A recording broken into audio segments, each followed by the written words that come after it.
Bom, hoje o Pessoas do Brasil é dedicado a uma pessoa que não é propriamente do Brasil, mas que contribuiu para mudar a história econômica do nosso país. Já se inscreve no canal para conhecer essa personagem histórica. Bora lá!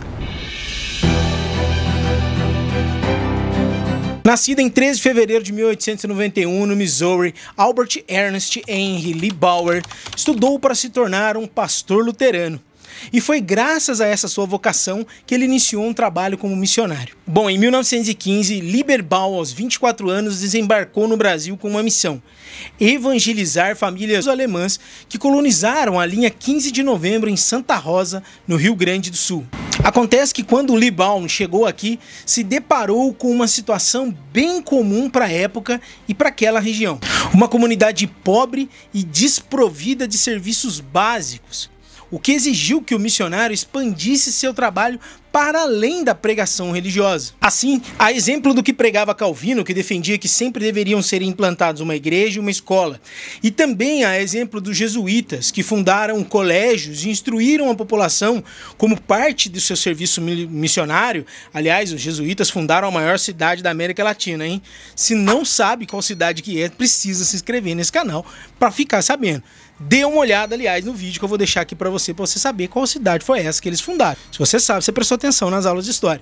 Dessa forma, Lieberbaum começou a educar a comunidade. Ele encomendava discos dos Estados Unidos e fazia alguns saraus de música clássica por ali. Mas tinha mais, não parou por aí não. Albert, além das aulas para ensinar a comunidade a ler e escrever, ele ainda influenciava os pais para deixarem as crianças irem na escola pelo menos em um turno. Por quê? Porque naquela época as crianças também trabalhavam na roça, então tinham que convencer os pais para deixá-las ir.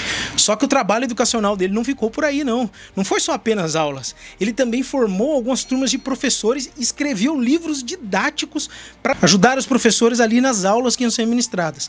Testemunho de gente da época, que ainda está vivo ainda aí, diz que ele ensinou além da educação formal religiosa. Ele também ensinou as pessoas a conduzir uma assembleia e fazer votações, ou seja, ele estava formando cidadãos ali.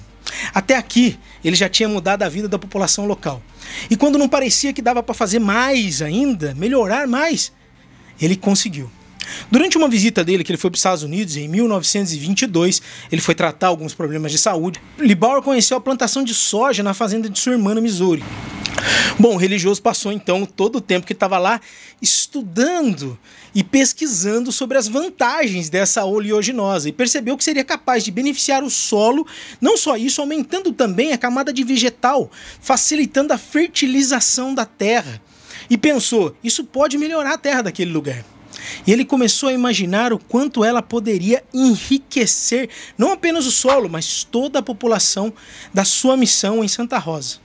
Daí então o que ele fez? Pegou e quando retornou para o Brasil, ele trouxe garrafas com sementes de soja e plantou parte na sua própria horta e distribuiu outra parte para 4 famílias locais com uma condição: que eles devolvessem parte da colheita para que a igreja pudesse distribuir para outras famílias, aumentando assim a distribuição. Bom, o pastor visitava as paróquias a cavalo, levando as sementes e ensinando técnicas agrícolas. Sua visão de progresso foi fundamental para combater a pobreza extrema e melhorar as condições da região. Bom, e a disposição desse sujeito e comprometimento da comunidade fez com que em 1924, ou seja, completamos 100 anos agora, o ano passado, com que ocorresse lá em 1924 a primeira colheita da primeira safra de soja de Santa Rosa. Bom, claro que no começo tudo tem dificuldades. Para você ter uma ideia, no início os moradores não sabiam muito bem o que fazer com aquele grão, né? Eles foram assim meio que explorando o que era possível fazer. Para você ter uma ideia, eles pensaram até em produzir uma bebida como o café, ferver ali o grão e ver o que tipo de líquido saía dali e se era possível produzir algo. Mas apesar das dificuldades iniciais, os agricultores aprenderam a cultivar o grão, que passou a enriquecer o solo e alimentar também os animais. E assim, aos poucos, o cultivo se espalhou por todo o Brasil. Tanto é assim que na década de 1970 a soja ganhou destaque no cenário agrícola brasileiro, consolidando-se como uma das principais culturas nacionais. Bom, Albert Lieberman não só disseminou a fé, mas também plantou as sementes de um futuro promissor para a agricultura brasileira. Sua contribuição deixou um legado de inovação, esperança e transformação social.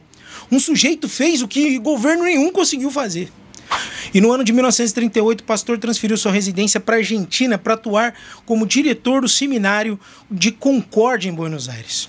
O visionário pastor Albert Lieberman morre em Buenos Aires também no dia 29 de abril de 1955, acometido por um derrame quando fazia uma viagem de trem em direção à capital argentina depois de participar de um encontro na comunidade evangélica São João, na cidade de Santa Rosa. Bom, apesar dos grãos de soja terem entrado pela primeira vez no território brasileiro em 1882, na região da Bahia, lá o plantio não teve sucesso, infelizmente.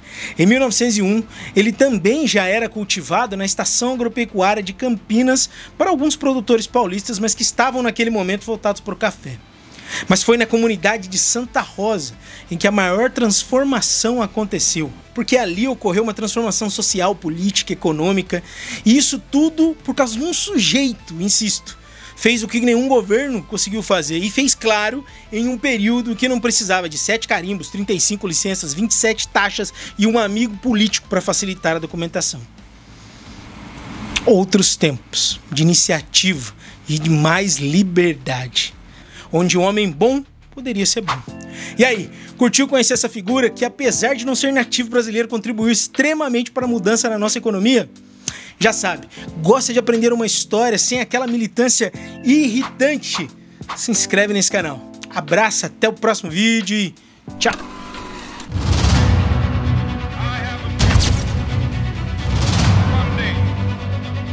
O primeiro homem pisou na Lua. Há exatamente meia hora a Alemanha... A guerra terminou, a guerra terminou, a guerra.